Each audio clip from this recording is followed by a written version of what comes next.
So, good morning, everybody. Today, Morning, sir.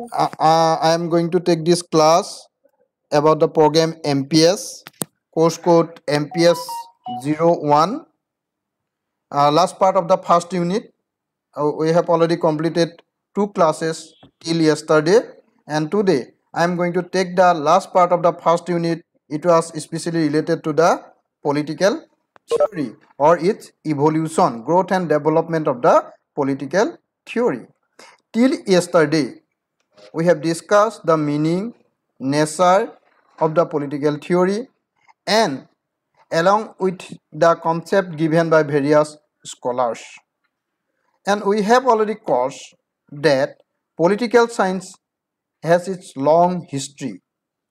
Its nature is dynamic and it's changeable by keeping relationship with time and situations.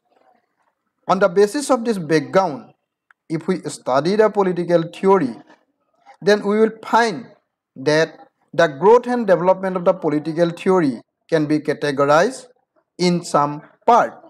Like I have already said yesterday, ancient period, medieval period, modern period 1 and modern period 2, or this the modern period 2 we can say as the postmodern period. So the evolution of political science we can understand on the basis of its development period from ancient period to till today. So how we can categorize it as ancient period, medieval period, modern period and postmodern period.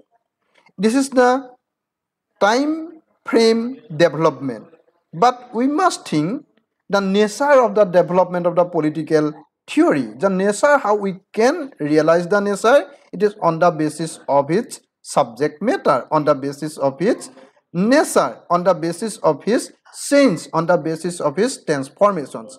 How the political theory has transformed from one to another, from ancient, what was the ancient political theory, what were the medieval political theory, what were the modern political theory, and what were the postmodern theory. This is the sense, this is the evolution. So on the basis of the theoretical development, we can discuss the political theory in three major streams, in three major side, in three major ways. In three ways, we can discuss the evolution of the political theory. It is not on the basis of time, but it is on the basis of the nature. What are these? What are the three ways? What are the three streams?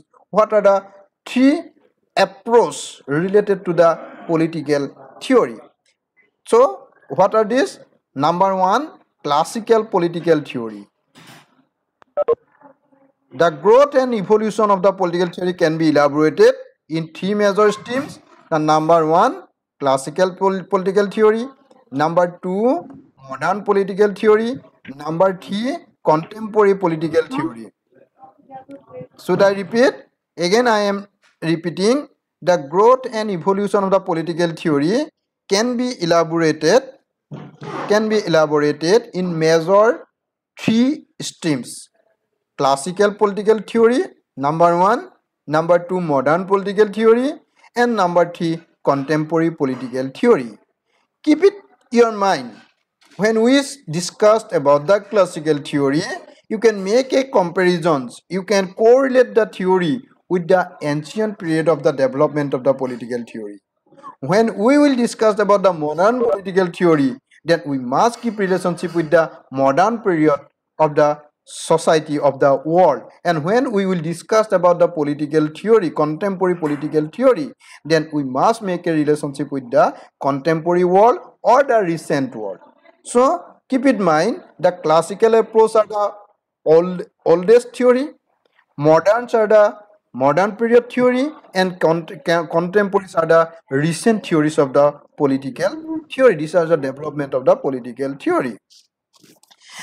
Philosophy dominates the classical traditions. As I have already said, we have discussed that political theory has a relationship with philosophy, with history, with science. So, classical political theory has a good relationship with the philosophy. philosophy dominates the classical tradition of political theory, whereas science and its methodology dominates the modernist. So modern political theories have been dominated by methodology and science or reason or rationality, whereas the classical approach dominated by the traditional norms, traditional value, traditional ideology or philosophical concept. Then modern political theory is empirical and scientific. Classical theories are ancient, so they are value laden, they are normative, and they are philosophical, they are historical. Whereas modern political theories are empirical and scientific. Whereas contemporary political theory is political theory is philosophical and historical, and also it is the combination of both classical and modern.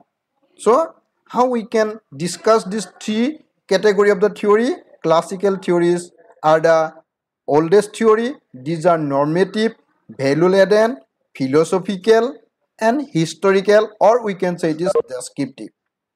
Modern theories are scientific, analytical, based on verification, based on testing, whereas the contemporary political theories are the combination of both traditional or classical and the modern. So this is the core issue of the classical political theory, modern political theory and contemporary political theory. Now we will discuss one by one in a broader sense. Classical political theory, we can realize the political theory or classical political theory or all political theory with last line please repeat. So I am just giving my lectures on the basis of my thinking. I am taking the help of the book, but not the all lines from the book. Therefore, it's not possible to repeat every line. But keep it in your mind. I think if I go back, then I can say when we are discussing about the classical political theory, modern political theory, and contemporary political theory, there I have said that classical theory are traditional theory. Classical theories are normative theory. Classical theories are value-laden theory. Modern theory are scientific theory based on the quantification, based on the testing, based on the fact, and based on the tabulations like that or empirical study. Modern political theory based on empirical study. Whereas the contemporary political theory, I think you want to know about the contemporary political theory. Related to the contemporary theory, we should keep in mind very easily we can understand this theory that it is the combination of both, above both. What is this? The traditional approach or classical approach and the modern approach. Both fact and value. Like the traditional approach based on value, modern approach based on fact. Both value and fact have gained importance in the hands of the contemporary political scientists or in the contemporary political theory. So it is both normative as well as it is empirical. It is both normative and empirical. Ideology is framed on the basis of normative, but study, the analysis is based on the basis of the scientific method with the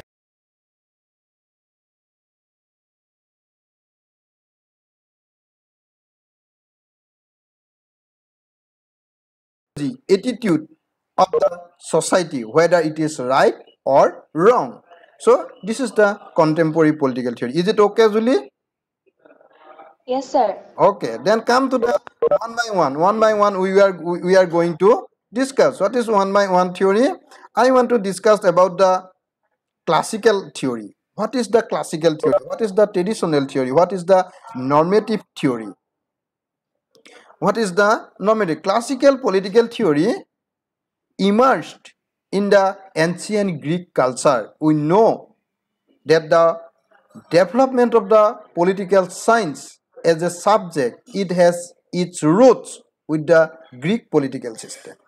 Like that, the theory, if we think about the theory, then we will able to see that the political theories had developed with the hands of the Greek political thinkers. So this is the traditional theory. I have already said that classical theories are a traditional theory, ancient theories, oldest theory. This oldest theory emerged in where? It is emerged in the hands of the Greek political Greek scientists. political. Okay. Classical political theory emerged in ancient Greek culture in the writings of the Socrates, Plato, Aristotle, and continued until the beginning of the 19th century. It does not mean that the classical approach was too old, so it has ended its development in the ancient period. Not that. This theory dominates from the ancient period to the medieval period. From the ancient period to the medieval period, classical theory influenced over the study of political science, over the study of the state and government, or over the political phenomena. According to Sheldon Olin, according to Sheldon Olin, Sheldon, Sheldon Olin, Wolin, Olin.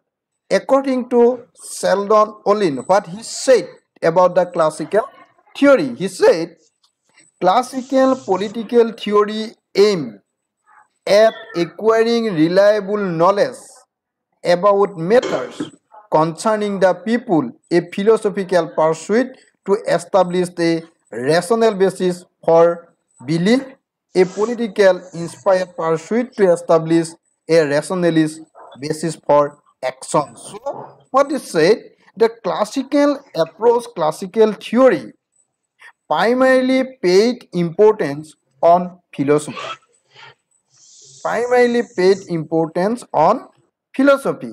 What type of philosophy? The philosophy is the combination of some value, norms, and attitude, which are the basis of belief and which are the basis of actions. What people believe, how people accept the society, how people look to the politics, how people behave to the state, how the king should behave, what should be the nature of the king, what should be the nature of the state. On that basis, this is the belief and the action. The belief of the structure, power and functions of the government, structure, power and functions of the human being based on philosophy during the classical period, during the ancient period. During the ancient period, all the political thinkers are motivated by philosophy. All the political thinkers are motivated by philosophy, and they try to establish the belief and the action of the government, of the society, of the state on the basis of the philosophy. This is the one. It means philosophy was the philosophy was the backbone of classical political theory, which is treated as the basis of the belief and action of the political institutions. Second one, it sought to identify the political with the public, the common. The Greek polis, the Roman res publica. In your book, it is written as like res publica, or we can say it is the republica. And the medieval age uses of the common will, well, all denoted sharing what was common and among the peoples and the partners. So, traditional approach or the classical approach, classical political theory, they believe about the common, to find out the common ideology, aim, and objectives of the human being, of the society. So they believe that what people expect from the state, what state should do for the people. So people's will, what people's will, and what was the people's will and what was the state will, it should be in favor of common interest. So this the common interest was one of the basis of the classical political theory.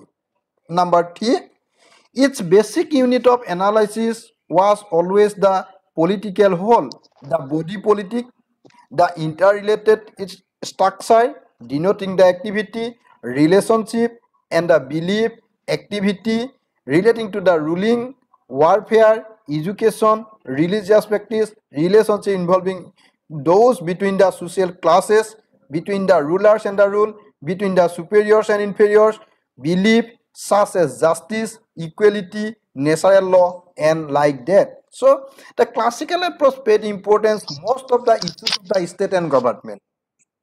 Very concisely we can say that in the the third basic features of the classical approach was that it paid more importance on the state and the government. How the political system was formed, what are the powers of the political ruler, how the peoples were ruled, who were the authority, who have to follow whom, and how the equality can be established, how the justice can be established, how the natural law can be implemented. These are the basic ideology of the classical political theory. This is the number 3. Number 4, classical political theory, by projecting the best form of polity as the ideal, reveal the bodiness of the radicalism. Classical theorizing, though some dismiss the such attempt merely utopian and visionary. This classical approach, mainly if we characterize this, then we can say that the classical approach was utopian and visionary. What is utopian? Utopian means it is related to the dream, what people expect.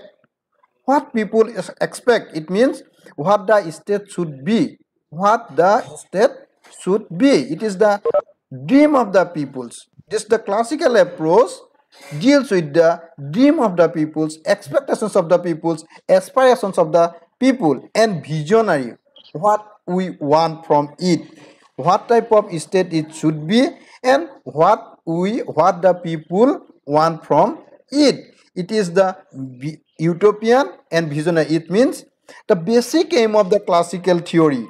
Keep it your mind. The basic aim of the classical theory was to establishment of an ideal state. Establishment of an ideal state. What is ideal state? Which is expected by all. How the peoples want the states. When we dream about a state, then what are the expectations come to our mind? And if we dream such type of state, that is the ideal state. The political thinkers, they dreamed a state which was ideal to them. So this idealistic state concept may be utopian or visionary, or sometimes it may be practical too. Then come to the next point, relating itself to the political whole. Relating itself to the political whole, the classical political theory laid emphasis on order, balance, equilibrium, stability, and harmony. So keep in mind, the classical theory basically deals with the state and the government. So what type of state should be and what type of government should be? By keeping relationship with this ideology, it is said that classical political theory related itself to the political whole. Political whole means the whole political system, the whole political institutions. Political theory laid emphasis on the order. What are the laws? Who make the laws? How it is implemented? Balance. How the political system able to make balance? Equilibrium. How the political systems able to maintain stability, and how it can create harmony among the people. How it will able to create harmony among the people. These were the basic aim and goals. These were the basic aims and goals of the classical political theory.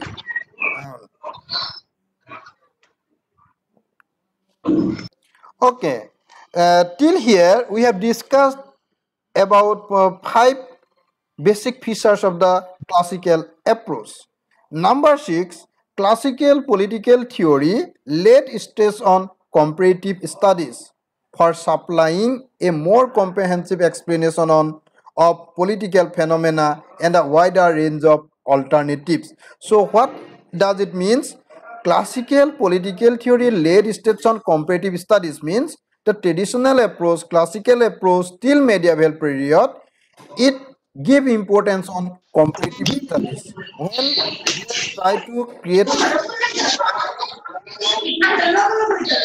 When they try to create a solutions, when they try to formulate a policy, when they try to formulate a theory, the ancient political thinkers, the traditional political thinkers paid importance on comparative studies. Okay, then another one, classical political theory had been largely ethical in perspective. What is this? That the classical political theory had been largely ethical. What is ethics? Ethics is that it is related to the morality, it it is, what it should be, what is right and what is wrong. When we can judge what is right and what is wrong, and if we choose the right one, that is the ethical one.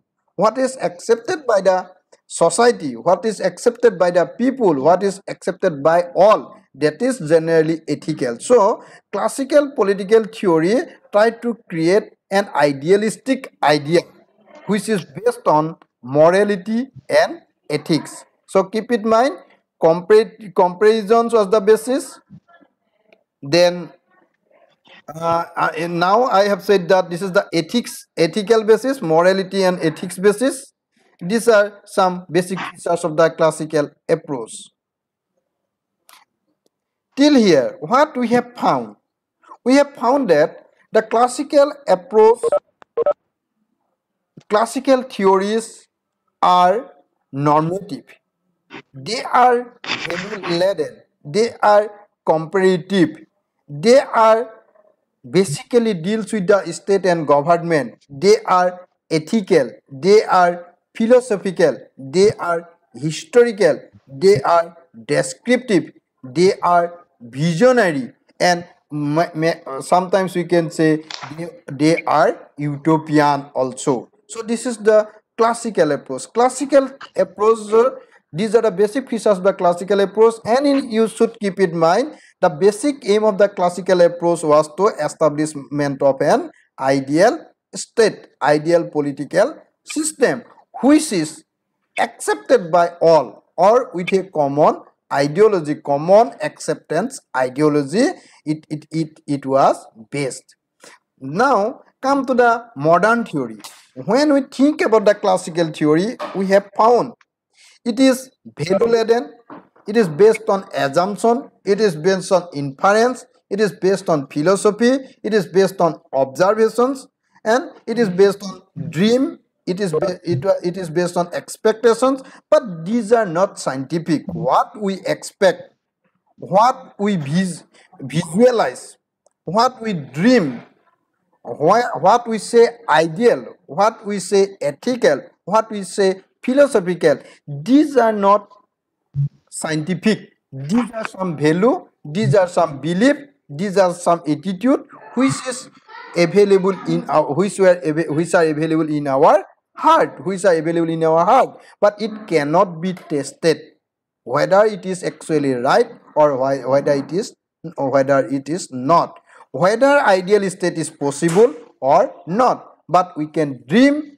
an ideal state. We can't establish an ideal state on the basis of traditional way. If we want to establish an ideal state for all, then it must based on science. It must based on scientific methods. So we are going to discuss the second part of the development of the political theory. It is modern political theory. Modern political theory encompasses in itself a host of diverse trends such as institutional, structural, scientific, positivistic, empirical, behavioral, post-behavioral, and Marxist. So how we can categorize the modern political theory? That modern political theory not only related with the state and government, but also it discussed about the structure, power, and functions of the political institutions, about the scientific value of the political institutions, about the empirical study of the political institutions, about the behavioral study of the society and the political institutions, and the post-behavioral attitude. This is the value-fact dichotomy and its result. And also we can discuss the modern political theory as Marxist point of the view, from Marxist point of the view. So, come to the next one.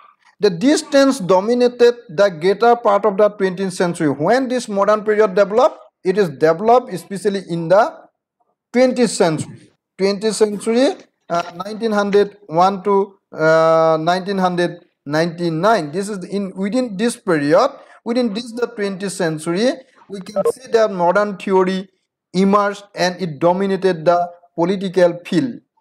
Next, modern political theory, on the other hand, can be classified into two opposing divisions: the liberal, including the individualistic, the elite, and the pluralist on the other hand, the Marxist and the Marxist, including the dialectical materialism on the other. So, modern political theory can also be categorized in various groups. One is liberal group or individuals group.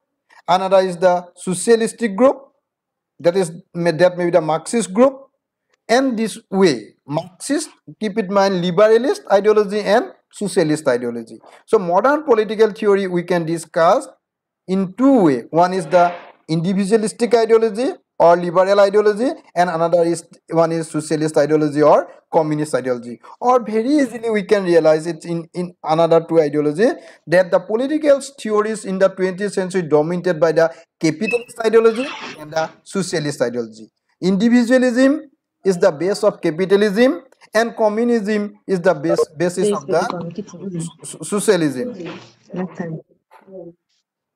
So what I have said, that the modern political theory can be discussed, can be analyzed, can be categorized by two ideology. One is capitalist ideology or another is socialistic ideology. Capitalist ideology based on the concept of individualistic ideology and liberal ideology, where liberty has been given more importance. On the other hand, socialism ideology, it is tries to establish communism with paying more importance on the concept of equality. These two ideologies dominated the political theory during this period. The communist ideology or the socialist ideology, we can say it as Marxist ideology. Now, come to the next concept. This modern period was dominated by the political scientists like Merriam, Dhal, Laswell, David Aston in liberal side, and on the other hand in socialism we can say Marx, Lenin, Stalin, Mao, etc. Okay, Karl Marx, Lenin, Stalin, Engels, etc. were dominated the socialistic side. They dominated the socialist side. So, from liberal perspective, from liberal individualistic side, if we discuss the political theory, then we must take the help of the political scientists like Dhal, Laswell, and David Aston. What is their view regarding the modern political theory? Merriam to Dhal, Harold Laswell, and David Aston, they say the modern political theory paid more importance on present rather than on the past. It means it is not historical, but it is contemporary. It is paid importance on the recent activities rather than the past activities. Political theory deals with the present rather than the past. Second one is modern political theory deals with the living rather than the dull. D-U-L-L. The modern political theory deals with the living rather than the dull. What is living? It means activeness. How people will active, how the government will be active, how the activities will be done, what we should do now. Such type of activities rather than what may be heaven, it will be depend upon God. God will help us. Such type of attitude it was neglected or were neglected by the modern political theory. Modern political theory never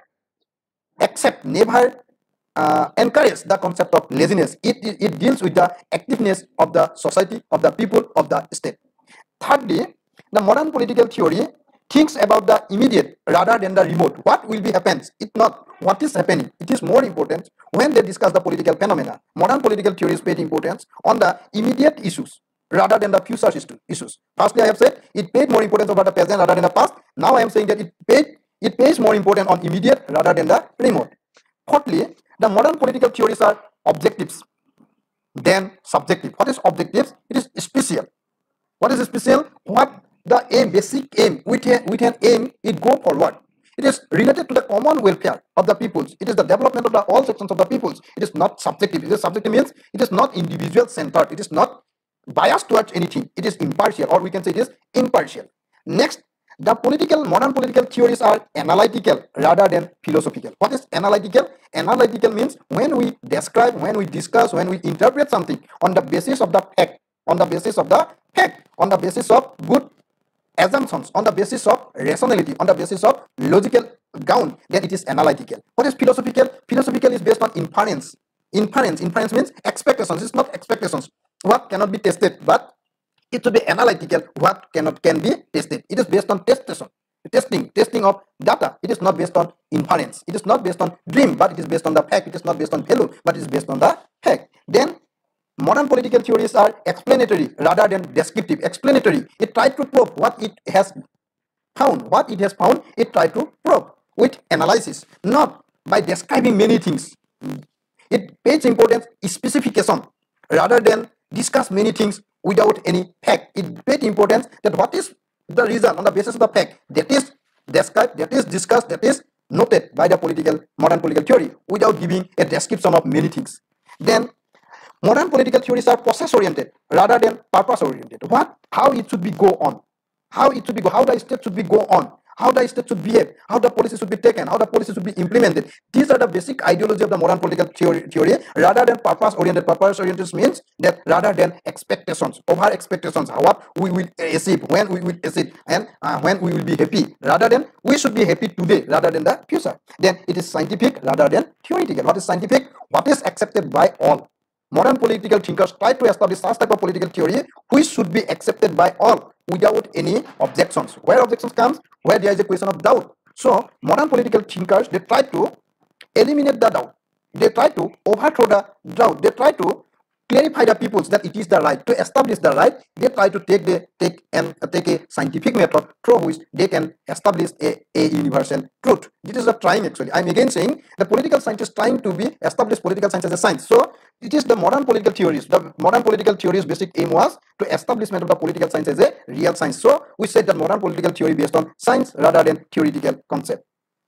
Then next one. So modern political theory we can discuss with this some simple words. Modern political theory, we can keep in our mind with some simple words. What is this? That modern political theory, number one, it tries to build a science of politics. Okay, modern political theory tries to build a science of politics. Number one, modern political theories are objectives. Modern political theories are empirical. Modern political theories are observational. Modern political theories are measurable. Modern political theories are operational, and modern political theories are value free. Keep in mind this factor. Again, I am repeat these factors that modern political theories try to build a science of politics. Modern political theories are objectives. Modern political theories are empirical. Modern political theories are observational. Modern political theories are measurable. Modern political theories are operational, and modern political theories are value free. So you should keep in your mind about this concept. Then come to the another theory.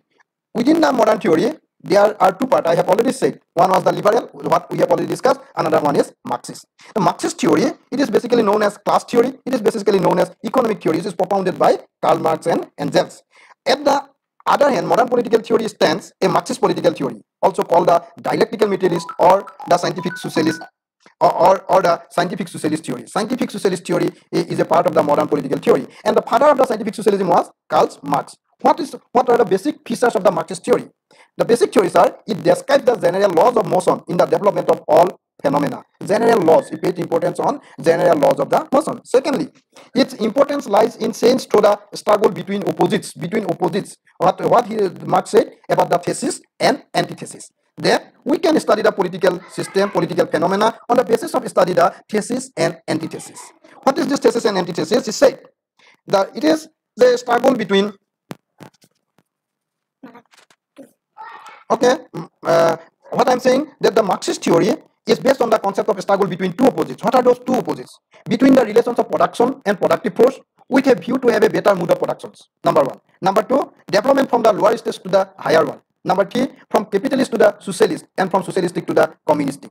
So this theory basically developed by analyzing the economic system of the peoples on the basis of the production, mood of productions. So he categorized the peoples in two classes, Marxist ideologies, Marx and Engels, or the Marxist theory based on the concept of the class. They believe that in the society there are two classes, one is rich, another is the poor.